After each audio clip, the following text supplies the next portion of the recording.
Kalpana அம்மாபதி channel. இன்னைக்கு என்ன special பார்க்கலாமா? சுட சுட மட்டன் பிரியாணி. இது தம்ல இருக்கு. அதுக்கப்புறம் வந்துட்டு மட்டன் குழம்பு வந்துட்டு உருளைக்கிழங்கெல்லாம் போட்டு செஞ்சிருக்கேன் இந்த குழம்பு. அதுக்கப்புறம் சுட சுட சோறு, மிளகு ரசம், மூளை வறுவல் வந்துட்டு ட்ரையா பண்ணியிருக்கேன். அதுக்கப்புறம் மட்டன் மிளகு தொக்கு. இந்த மட்டன் மிளகு தொக்கு வந்துட்டு நீங்க ஒரு வாட்டி செஞ்சுக்கிட்டீங்கன்னா அடிக்கடிக்கு கண்டிப்பா அதை செய்வீங்க. ரொம்ப ஈஸியாகவும் இருக்கும், டேஸ்டாகவும் இருக்கும். எப்படி செய்யலான்றதை பார்க்கலாம்.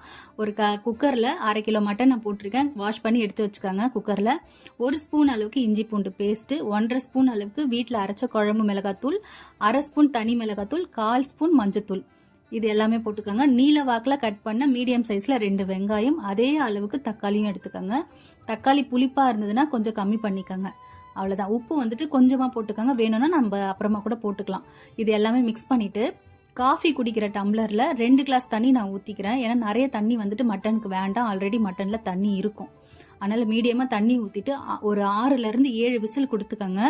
விசில் கொடுத்ததும் கேஸ்கட் முடிஞ்சதும் குக்கரை ஓப்பன் பண்ணுங்க.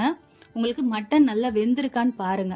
மட்டன் நல்லா வெந்திருந்ததுன்னா நம்ம தாளிச்சிடலாம். அப்படி இல்லைன்னா மறுபடியும் விசில் கொடுக்குற மாதிரி இருக்கும். மட்டன் இது நல்லா வெந்திருக்கு.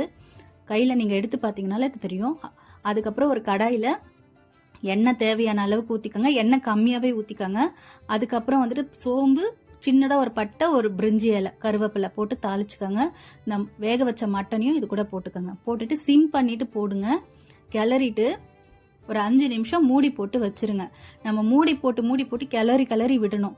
நம்ம வந்துட்டு எப்படி இருக்கணும்னா, இந்த மட்டன் வந்துட்டு எண்ணெய் பிரிஞ்சு வரும். எண்ணெய் கம்மியாக ஊற்றுங்க. ஆல்ரெடி மட்டனில் வந்துட்டு கொழுப்பெல்லாம் இருக்கிறதுனால எண்ணெய் வந்துட்டு தானாலே அதுலேருந்து பிரிஞ்சு வரும். இந்த மாதிரி எண்ணெய் பிரிஞ்சு வந்ததுக்கப்புறம் நம்ம கொஞ்சம் கிளறிட்டு 1 ஸ்பூன் அளவுக்கு மிளகுத்தூள் போட்டுக்கோங்க. உங்களுக்கு காரத்துக்கு ஏற்ற மாதிரி நீங்கள் மிளகுத்தூளை அதிகமாக பண்ணிவிட்டு மிளகாத்தூள் கூட கம்மி பண்ணிக்கலாம். அவ்வளோதாங்க, மட்டன் தொக்கு ரெடி ஆயிடுச்சு. இது இறக்கும் போது கருவேப்பிலையை போட்டு நீங்கள் இறக்கிட்டீங்கன்னா அவ்வளோ அட்டகாசமான மட்டன் தொக்கு. இது சாம்பார் சாதம், ரசம் சாதம், ஏன் இந்த தொக்கை சுட சுட சாப்பாட்டில் போட்டு பிசைஞ்சு சாப்பிட்டா அவ்வளோ சூப்பராக இருக்கும். இதை கண்டிப்பாக ட்ரை பண்ணுங்கள். எப்படி இருக்குன்னு கமெண்ட் பண்ணுங்கள். பாய்.